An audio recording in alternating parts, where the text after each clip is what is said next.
Hello, I'm Alice Hutchinson, the owner of Birds Books, an independent bookstore in Bethel, Connecticut, and I'm honored to be the host of Write America. The aim of this series is to help set the country back on a correct, productive course of freedom, justice, equality, and plain human kindness. Write America is a literary series created by author Roger Rosenblatt, featuring award-winning, nationally renowned authors and new and emerging writers in readings and conversations each week about how books and art might bridge the deep divisions in our nation. Write America celebrates the quiet power of art in our lives, the unifying power of the highest uses of language. In novels, stories, essays, and poems, we recognize one another as parts of the human family, one family. Roger Rosenblatt, the creator of Write America, puts it this way: writing makes justice desirable, evil intelligible, grief endurable, and love possible. So with that, I welcome you, and please join us every Monday evening at this time as many of the most beloved and distinguished writers in this country read from their works and talk to each other and with you in an effort to bring us together. If you missed last week's episode with Vanessa Cutie, Elizabeth Nunez, LaTanya McQueen, or any of the previous episodes of Write America, you can go to Birds Books Crowdcast channel and watch the recordings at any time. Tonight's episode is also being recorded, so if you missed something, you can go back and rewatch. Tonight, Birds Books hosts reading by Joyce Maynard. Maureen Murphy has had terrible technical difficulty, and we tech tested and we tried to work it out for about half an hour, and she will not be able to join us tonight, but we will reschedule her at another time. What I am asking for is we are going to ask Joyce to read, but then if anyone in our audience would like to read something for 5 minutes, maybe talk to Joyce, I want to hear about it. So please put your name in the chat, come on, read a poem, have a little discussion with Joyce, and we'll do a round robin. If nobody comes on, then we get to hear Joyce for a while, and then I'll come back and ask a few questions. I'll return at the end of the readings and any discussion that we all have, and bring your questions and comments to Joyce. For those of you who may be unfamiliar with Crowdcast, the chat to the right of your screen, please make comments all through the evening, and please let me know if you would like to read or discuss with Joyce. We're just going to fly by the seat of our pants tonight. If you have a specific question for her, please put it in the Ask a Question tab at the bottom of your screen. Also at the bottom of your screen is a green little button that says this episode on our website. You can buy any books from Birds Books there if you so choose. So our speaker this evening is Joyce Maynard. A native of New Hampshire, Joyce Maynard first came to national attention with the publication of her New York Times cover story, An 18-Year-Old Looks Back on Life, in 1972, when she was a freshman at Yale. Since then, she has been a reporter and journalist for the New York Times, a regular contributor to NPR and national magazines including Vogue, the New York Times Magazine, and many more. She is a longtime performer with The Moth. Joyce Maynard is the author of 18 books, including the New York Times bestselling novels Labor Day and To Die For, both adapted for film, Under the Influence, and the memoirs At Home in the World and The Best of Us. Her latest novel, Count the Ways, is the story of a marriage and a divorce and the children who survived it. She is currently at work on a book about the return to Yale University 48 years after dropping out at age 18. Maynard is a fellow of the MacDowell Colony and Yaddo. She is the founder of Write by the Lake, a week-long workshop on the art and craft of memoir held every year since 2001 at Lake Atitlan, Guatemala. Please welcome to the screen, Joyce Maynard. Let me snag you here, Joyce. Hi, am I here? You're here now. Good to see you. And I'm so sorry that we don't get to talk with Maureen, but perhaps we'll have a conversation in the chat box. And in the meantime, I'll just say I've been flying by the seat of my pants for 68 years now, so this does not throw me. And I see some familiar names in the chat room, so perhaps I'll get to have a conversation with some of you. I see my dear friend Ann Fadiman there. So Ann, weigh in, and others as well whose names I recognize. I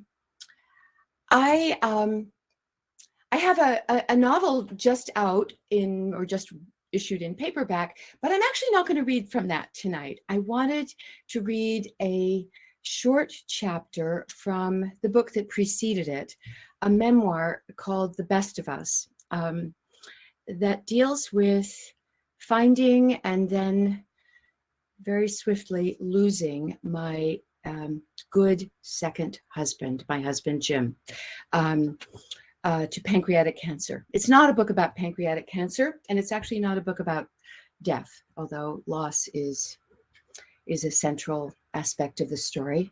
I think it's a love story, and it's actually a story about discovering the meaning of marriage as I was losing mine. Jim actually died 6 years ago, a couple of weeks ago. Our marriage, start to finish, lasted just under 2 years. We knew each other just under 5. And the passage that he endures very powerfully for me at all times. And I wanted to summon the memory of a particular night.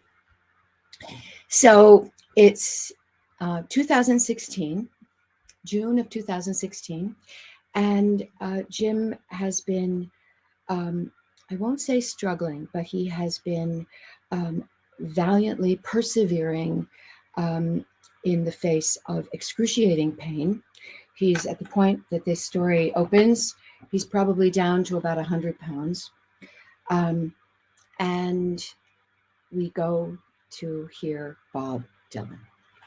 So here's chapter from The Best of Us. I'll actually tell you what the title of the book in its French translation, very often I like the French titles the best, comes from something that Jim said in the last weeks of his life when we were sitting together talking at the hospital. And he said, he knew me very well, and he knew that there wasn't very much in my life that I didn't end up writing about in some form. I know there are many writers listening here today, and you will understand our lives nurture our work. And he said, in English, he said, one day you will write this story. So in French, it is où vivez, no, it is not où vivez, it is un jour tu raconteras cette histoire. One day you will tell this story. And I'm telling it now. So it was June, Jim's birthday month. We were coming up on the day when whose coordinates I had recited 500 times over those last 19 months in one doctor's office or another. Jim's 64th birthday, the age Paul McCartney had written a song about when it seemed so incredibly old. Will you still need me? Will you still feed me? Only 64, I said. Some months before this, so much still seemed possible that no longer did. I had asked Jim to get us tickets to see Bob Dylan at the Greek Theater in Berkeley. They didn't come cheap. But remembering times past when he'd let arrangements like this one slide, he bought us 2 great seats for his birthday weekend. We were well over a year into cancer treatment, and with as much hopefulness as we still possessed, we had also learned that when there's something you really want to do, you shouldn't put it off. Bob Dylan. I think I was about 13 years old the first time I heard him. That would have been my sister's Columbia Record Club album, The Freewheelin' Bob Dylan. I fell in love with him then, studying the photograph of Dylan walking down a street in Greenwich Village, holding the arm of a beautiful young woman, looking like 2 people who would be in love forever. Though, of course, they wouldn't. I learned to play Blowin' in the Wind on my guitar. I remembered the lyrics of every song on that album and the ones that came after. Jim and I had loved a lot of music over our 5 decades of listening. But through all that time, one artist neither of us ever stopped listening to was Dylan. His music changed a lot, but he was always there in the mix with new songs and old songs sung in totally new ways. Somewhere along the line, he turned into this old guy who even sang cabaret songs on occasion, as if he were Frank Sinatra, but more accurately, as if he were Bob Dylan playing homage to Frank Sinatra. My younger self would not have known what to make of this, but Jim and I were older too. Now Dylan was 75, 13 years older than I was, 11 years older than Jim. And he was coming to a wonderful outdoor amphitheater in Berkeley, 20 minutes from Hunsaker Canyon, where we lived. I'd seen Dylan many times over the years. Jim never had. We'd actually bought tickets to see Dylan one other time a few years back, but that night Jim was called away on some legal work for a client that couldn't wait. Those were the days when we thought we'd have all the time in the world, and if a job came up that interfered with our plans to be together, we sometimes allowed the job to take precedence, as we would not now. 5 days before the Dylan concert, on hospice now, and methadone, Jim started slipping badly, sleeping more, remembering less. His gait when he walked was the slowest shuffle, the step of a man for whom lifting a foot off the floor represented an expenditure of strength no longer within his realm. He was barely eating. Even the apple pie I'd made him sat untouched on the countertop. His eyes had taken on a look I had not seen before. On the last occasion we'd gone out to a restaurant, lunch in Lafayette, during sharing a fish taco and a margarita, I recognized that the people in the restaurant had been staring at us uneasily, as if we no longer belonged in a place like this. You couldn't look at Jim anymore and fail to recognize he was a dying man. As the date of the concert approached, June 9th, a Thursday night, the idea of making a trip to a concert in Berkeley, the idea of making a trip anywhere seemed impossible. I even went on Craigslist with the thought of selling our tickets, or trying to, but I didn't list them. Forgetful as he had become, Jim kept telling the hospice nurses and friends who came by that we were going to see Bob Dylan Thursday night. I'm taking Joyce on a date, he said, though I doubt they believed him. The Greeks Theater is an outdoor venue, and even in the middle of the hottest summer days, my husband got so cold now he barely even wanted to be outdoors. Never mind at night. That morning, though, we agreed we were going to this concert, and Jim rested up all day to be ready. The music wasn't going to start until 8 with an opening act, but knowing how slowly Jim was walking, I knew we'd need lots of time getting there. He dressed up for this. He wore his black jeans with a belt that had a silver buckle, and a black turtleneck sweater, and black boots, and a black hat, a little like the one Walter White wore on Breaking Bad. He looked like some old rock star, a very old one. I wore my special leather jacket with fringe that made me feel like some rock and roll musician's girlfriend, which I was, actually. On the drive over, we talked about what songs we hoped Dylan would play. His choice was Subterranean Homesick Blues. I said Sad-Eyed Lady of the Lowlands, though we both agreed that on any given day, we might have made totally different choices. At the parking lot, we got a handicapped parking space, but there was still a significant walk to the amphitheater. With great slowness and some pain, no doubt, he made it, though making it along that 3-block stretch of sidewalk took most of an hour. We sat on the concrete then, but with Jim's inflatable pillow under him and blankets waiting for the show to begin. Only then Jim's eyes started to close, and he started rocking side to side in a way that had nothing to do with the music. Because the music hadn't started yet. If I hadn't held him up, he would have flopped over. I brought him to the medical tent, except for the part about how it broke your heart. It's not so difficult holding up a 90-pound man. Here was one good thing about having a medical issue at a concert in the San Francisco Bay Area. If it's a rock concert, the people helping you out will be a team of great old hippie RNs, also a few young ones, from a group called Rock Medicine. It grew out of a project the rock presenter Bill Graham started long ago, back in Janis Joplin days, back when the medical issue for people attending concerts was bad LSD trips. These nurses all work for no pay, just love of the music and a belief, as they explained it to me that night in the tent, that if at all possible, a person experiencing medical difficulties at a rock concert should receive a little help so he could get back to enjoying the music.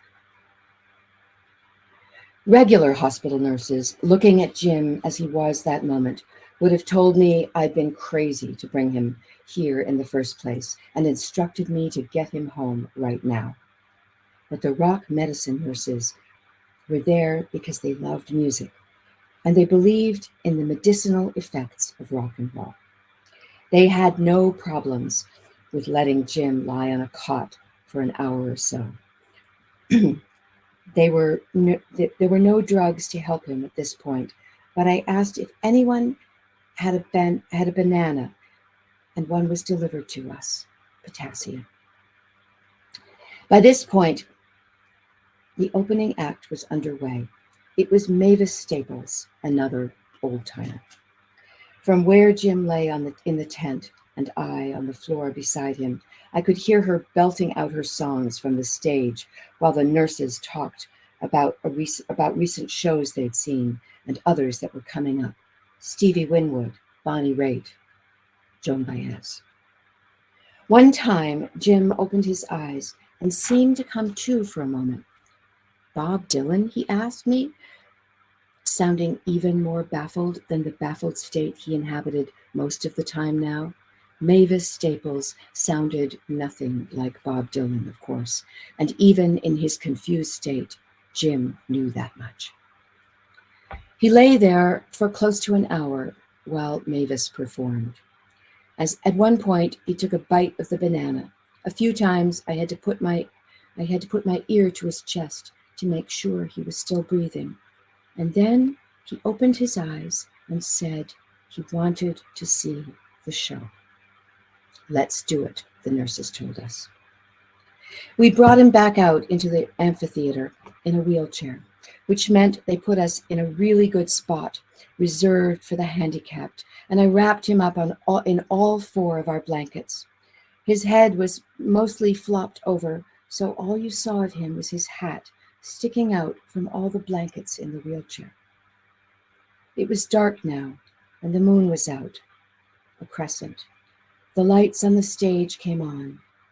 Then there he was, Bob Dylan, wearing a cream-colored dinner jacket and a hat a little like Jim's, but with a broader brim. The band started playing, and they were a very tight band, which I knew Jim would appreciate. My old Jim, anyway, and maybe even Jim as he was now. As for Bob Dylan, well, he was Bob Dylan.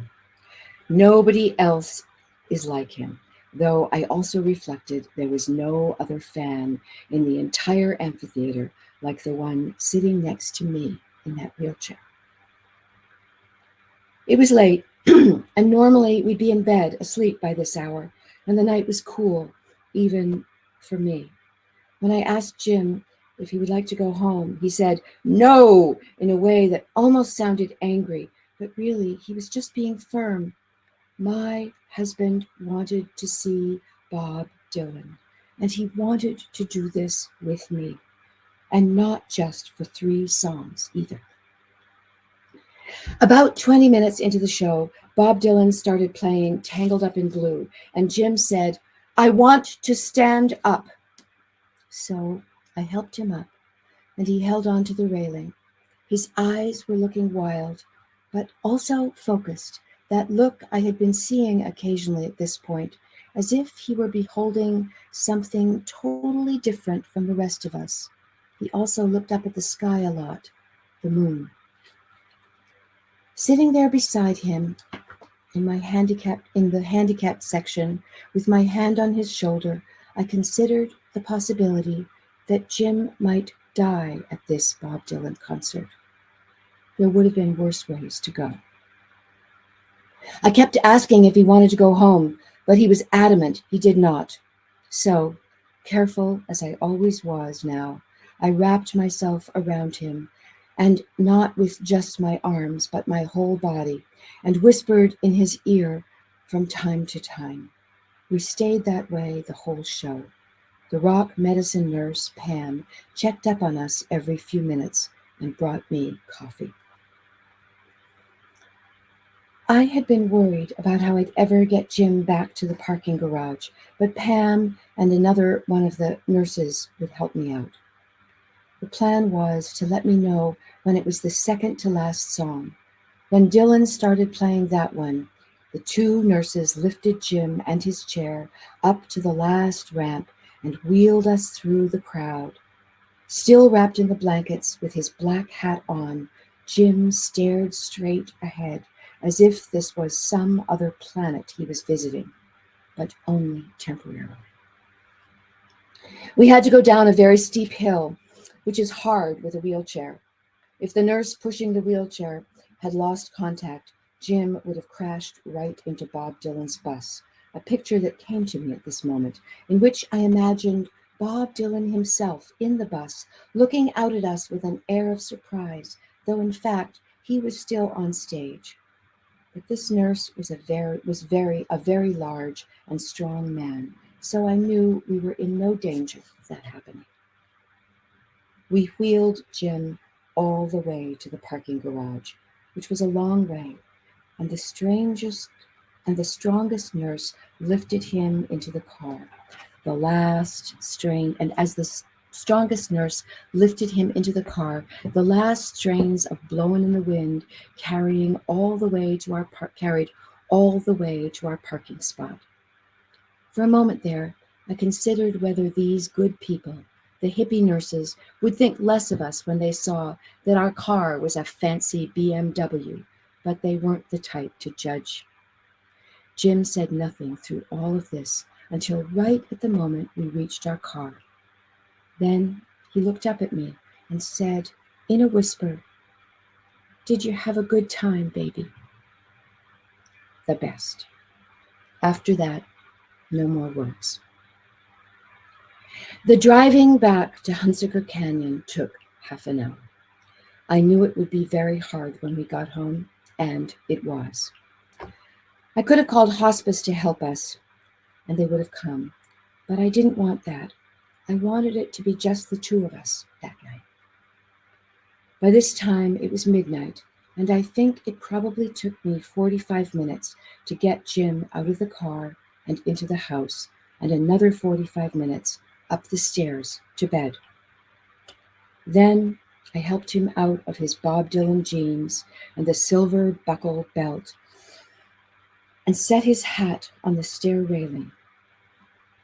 He would not be wearing it again.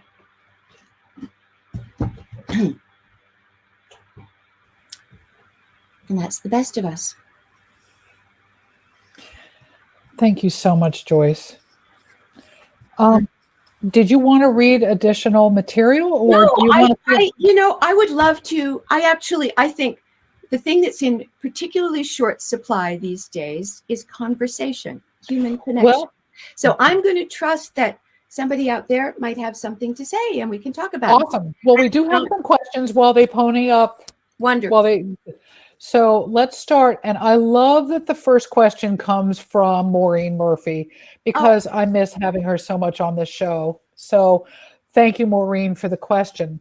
And her question is, as an old dean, I want to ask you why you decided to go back to Yale and finish your undergraduate degree. Was it a good decision? And what did you learn about yourself? well, first of all, I'll say I'm not going to finish my undergraduate degree. And I didn't go back to Yale to finish a degree. I dropped out after my first year when I was 18 years old. Some of you may know that story. It's one that I tell in my memoir, At Home in the World.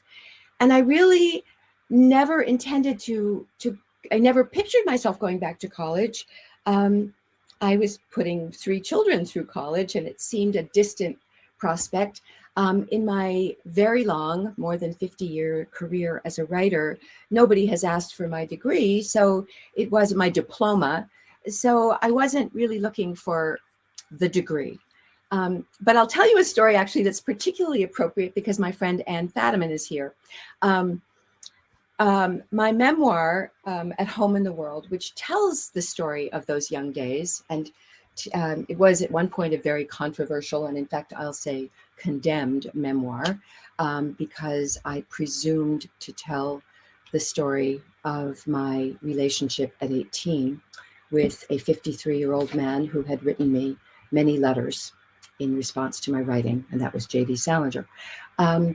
I wasn't ever supposed to tell that story. And when I did tell that story, after 25 years of silence, the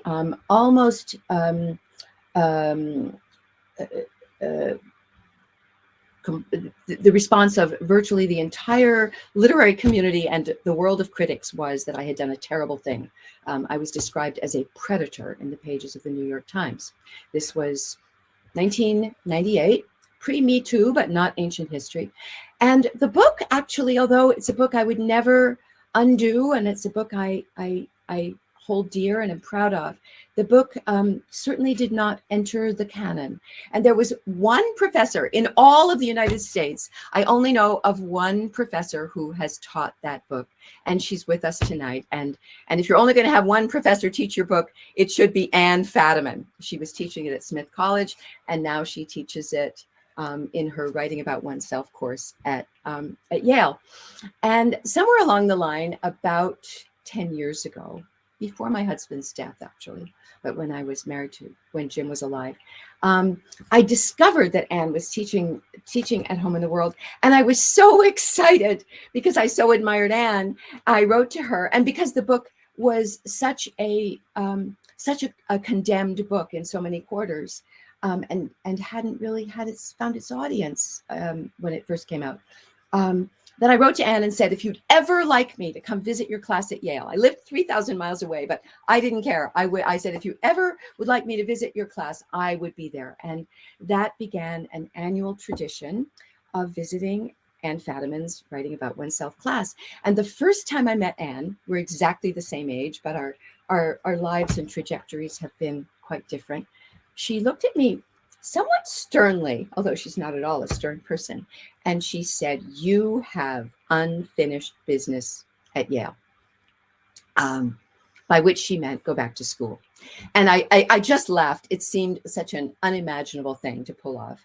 And the second year that I returned to her class, she said the same thing. My husband was sick by that time. And the third year, my husband had died, and I applied to Yale. And I went back at the age of 65 I know, incidentally, Maureen, I'm giving you a very long answer. Forgive me. I went back in the fall of 2018, and I loved it. I was so excited. It had nothing to do with getting the degree. It was learning, and it was learning about the things that I'd never gotten to study before, because I basically started earning my living as a writer when I was 17 years old. And I had 2.5 pretty great years at Yale, loving the classes, loving being with the young people most of all, and all the things of being on a college campus. Of course, I couldn't recreate what it would have been for me as a young person. But then the pandemic came, And it was a very different experience. And I wasn't really, I could not replicate that experience by sitting in front of a screen. As much as I'm happy sitting in front of the screen with you, I wasn't really prepared to pay a whole lot of money and go into some debt to take virtual classes and not be with the people who were actually the most important, who were the students. So I'm a 2-time Yale dropout. I'm sorry to say. And I don't think I'll ever go back except to Anne Fadiman's class. And here's somebody who says, Laura says, I'm getting my master's at 62. 62, isn't that great? I applaud you, but for me, I think I got a taste of something that I had terribly missed, just terribly missed. And I got to study French and the Civil War and take art classes and act in a play. And it was just kind of thrilling. I studied Italian. But of course, I also couldn't really, Yale is hard. And I couldn't both go to Yale and write books. And ultimately, I do want to write books. So that's what I'm doing again. And incidentally, I will just say, and there's no reason why you would have known this in your introduction, Alice, but I'm actually somewhat regretfully not writing the book about going back to Yale. There are some reasons for that I could or might not go into. I'm writing instead at the moment a sequel to my novel, Count the Ways. So the Yale story is one I will share with my friends. And here I am talking about it tonight. Well, I can't tell you the number of people that, and I'm in my 60s as well, of a certain age that get wistful about college because now I want to learn that. Yes. When you talk about going back, it's, I think, every person's dream that loves education and loves learning to go back and have those classes all over again or some new ones, partly because there was a lot of sacrifice involved. That I didn't have a scholarship. I didn't have parents paying for it. I treasured every class. And in fact, if a teacher was not delivering in a way that I would have expected, I felt incredibly frustrated because every class was so important. So yes, I will just say very briefly, I discovered, I wrote about a third of that book. And I'm going to be very honest here with this group that I know includes a lot of writers, and say that I think it would have been a book that a lot of people would have been interested in. But in the current publishing climate, and there are no doubt people here listening who are familiar with this, it appeared no longer acceptable for someone who is perceived to be a woman of privilege writing about going back to a very elite Ivy League institution. It is one of these subjects that concerns me, that in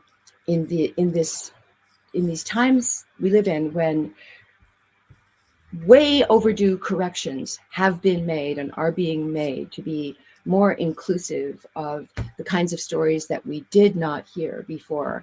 I think we're the world of publishing is sometimes painting with a very broad brush and acting as gatekeepers against stories that still are valuable. And perhaps that was one. I think independent bookstores will are now focusing a lot on some of the smaller presses as much as we possibly can. And that's where I see some of those stories being written that are spectacular writing, but may not hit that funnel that you're talking about. I think we have a lot of catching up in our history to do. I think there's been a lot of neglected and mistold stories and completely newfound stories. I mean, one of the other episodes we talked about Tulsa and how some people had lived in Oklahoma, had lived in Tulsa and never heard the story of the massacre. And so there's a lot of history that we're digging up. And so the publishing industry is very different right now, not only post-pandemic, but because the histories have to find surface, have to get out there. The smaller presses are picking up some of that what you're talking about. I have to say, I just noticed, this is very exciting. I just noticed that Nell Painter is with us tonight, and she published a book that I just ordered a few weeks ago, Old in Art School. I was old in art school. So Nell, I have to say, that book sits on my bedside table, and I was not expecting to meet you tonight. What a thrill. She had actually asked a question in the tab, and I think a lot of it that you talked about going back as an undergraduate was addressed in some of that. She said, "What was it like to be old at Yale as an undergraduate?" Then she said more for the old studies syllabus because she's working on that. The young people were extraordinarily generous. One of the reasons probably why the pandemic was so painful to me was that I made a lot of friends among the young people, and they would come that's over great. to my apartment, and I'd have dinner parties and cook for them, and we would talk. And I never pretended that I was a 19-year-old. But I also wasn't their mom. I was old enough to be their grandmother probably, but I was this older figure, and they were wise enough to know that there might be things that they could get from me, as most surely there was plenty I got from them, and I still do. Many of them are still in my life. That's so wonderful. Well, Bambi makes the comment, as always, the connections blow my mind. I mean, it's sort of in talking about taking your ailing husband to a concert of Bob Dylan's. I mean, there's so many. There's so many things that people can sit. There's little touch points all the way through that. It was very, very special, Joyce. Very special. It means a lot to me to share that story, and to share that story with this audience. Who will probably, many of whom will know what it is to sit in a Bob Dylan concert, although it was actually much more about the two of us than Bob Dylan, probably, but he was a part of it. Well, Nell follows up with, was it better to be older? Was it better to be older at Yale? Oh, gosh. It would be so nice to be able to say yes. And certainly there were aspects but no, I don't go around.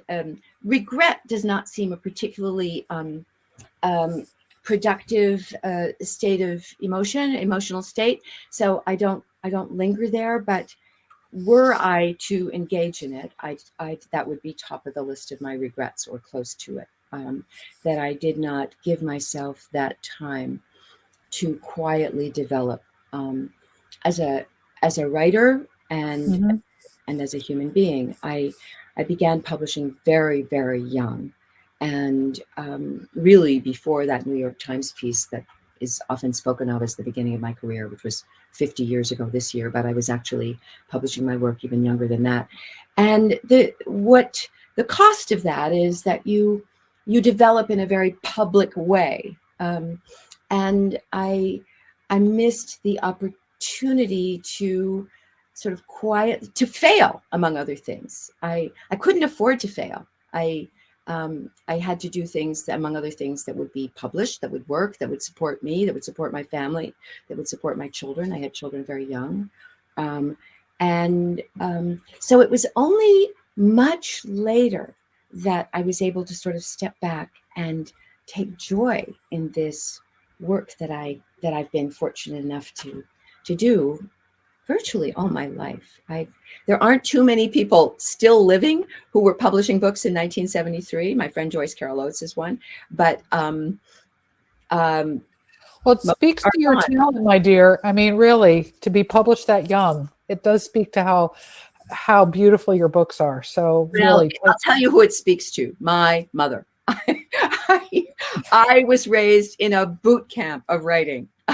You wouldn't have wanted me on your softball team or your field hockey team or many other things, but I was raised, my sister and I, my sister's also a writer and a fine writer.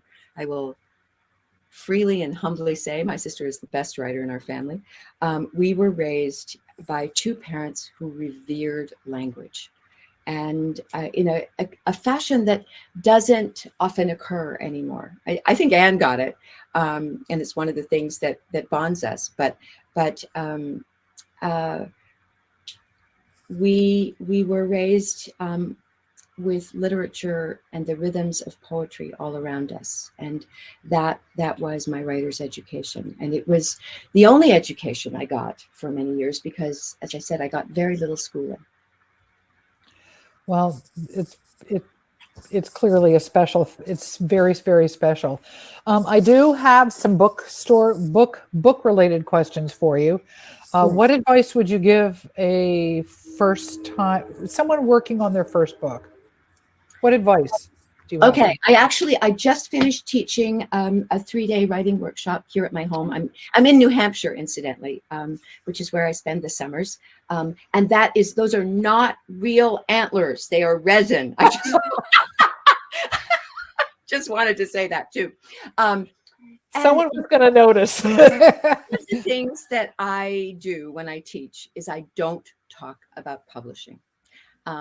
And I not because I don't believe in publishing. Obviously, publishing has been a centrally important aspect of my life, but because I think there's an overemphasis on the selling to the detriment of the work. So what I always say to my writing students is, the best way to get your work published is to write really good work. And I this may be, pie in the sky, but I truly do believe that good work will find its place and will be discovered, and that one of the things that can be death to the process is premature focus on the act of publication. It's brutally hard. It's brutally hard even for people who are well established and have been publishing for years. And I've seen again and again the way people who are maybe starting out or in sort of middle range in their writing lives are so focused on finding an agent, finding a publisher.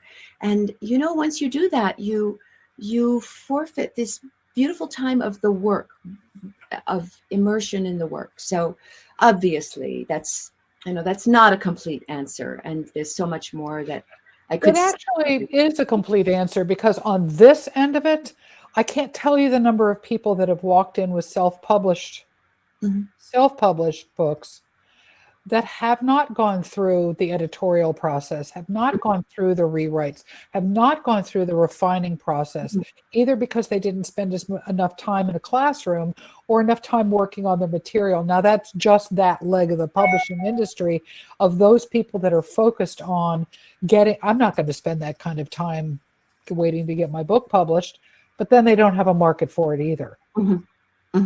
So if you really want to do the work, you really want to refine the craft and bring a great product, people will find it. I mean, that's my hope. And it's actually my belief. It's my belief, and I've seen it happen. But nobody would expect to pick up a cello and start performing in a concert. But because writing is done with words, these things that we all use all the time, there can be the illusion that, I'm ready to write a book. I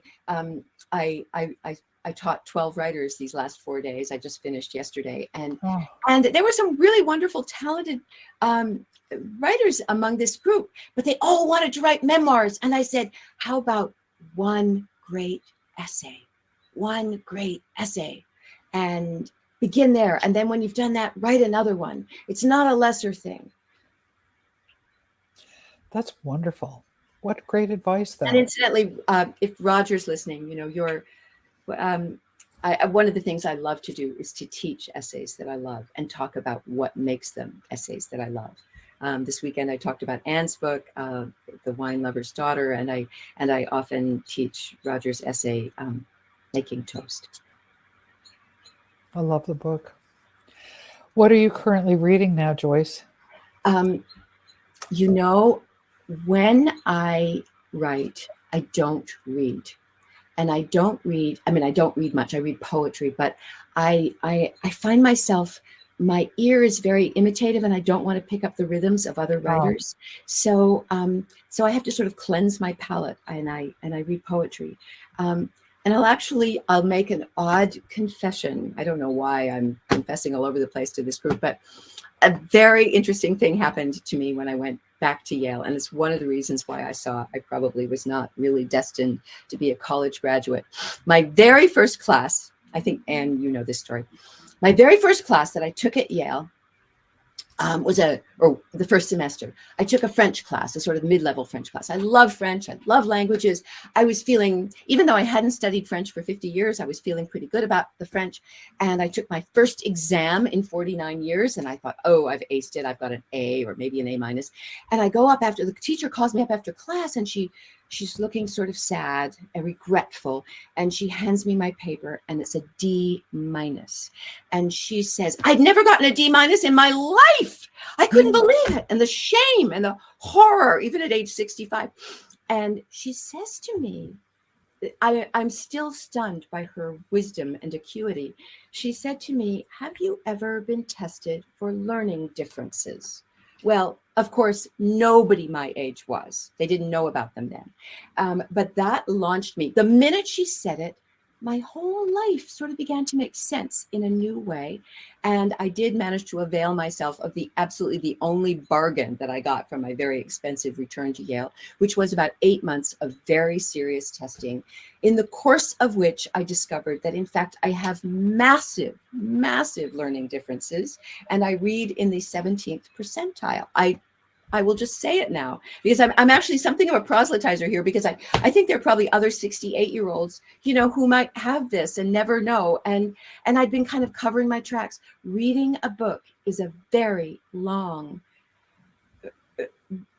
thrilling, but also painful experience, because I have to reread every page, and it's hard. So I read poetry. My sister, actually, who has a wry humor, said to me when she heard this, and she's an extraordinarily well-read person, and she said, perhaps, and I can do a perfect imitation of her, she said, perhaps at Yale, you should study haiku.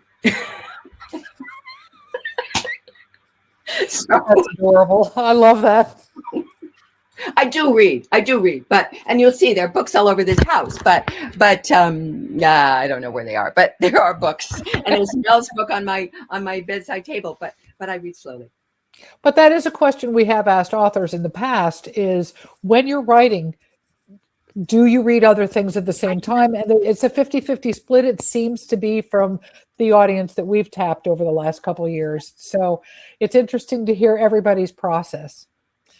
And we can wrap it up anytime. Do you have, Joyce, I'm sorry, I'm sitting here after you said Anne so many times, I'm sitting here looking at Anne's comments. Pleasure. It's such a pleasure to be here. And Maureen, I would love, perhaps we could even just have a conversation on the phone. I was so looking forward to that. And I know she was too. She had a lot of questions prepared, and I love her work. So we will commit to getting Maureen back on the show at some point, but I miss your conversation that you would have had tonight. I'm very glad you asked. Of course, because the book that I read from was not the most current book that's out, and it's a book that, as you might expect, because of its subject matter, is one that's close to my heart. Well, books of mine aren't close to my heart in one way or another, but this one is particularly so. The book is called The Best of Us, and it's the story of discovering what it is to be part of a couple, which I learned at age 60.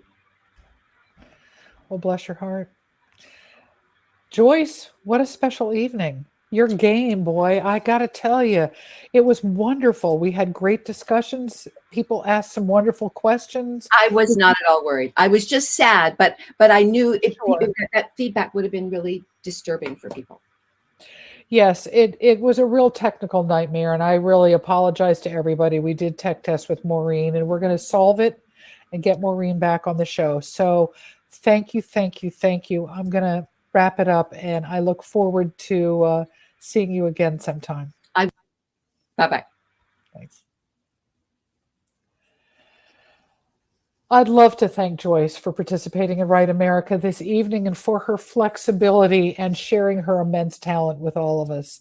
And to every one of you who tuned in tonight, and thank you to Roger Rosenblatt for creating this original and important series to look forward to each Monday evening. Tonight's episode is the perfect example and purpose of Right America. We hope to see you next Monday, July 25th at 7 as we welcome Carlos Fonseca, Priya Jain, and Rita Dove. Please remember to check out Bird's Book's Right America page where you can sign up for upcoming episodes and maybe purchase a book or two. Thank you all for your flexibility, and thank you for joining us this evening.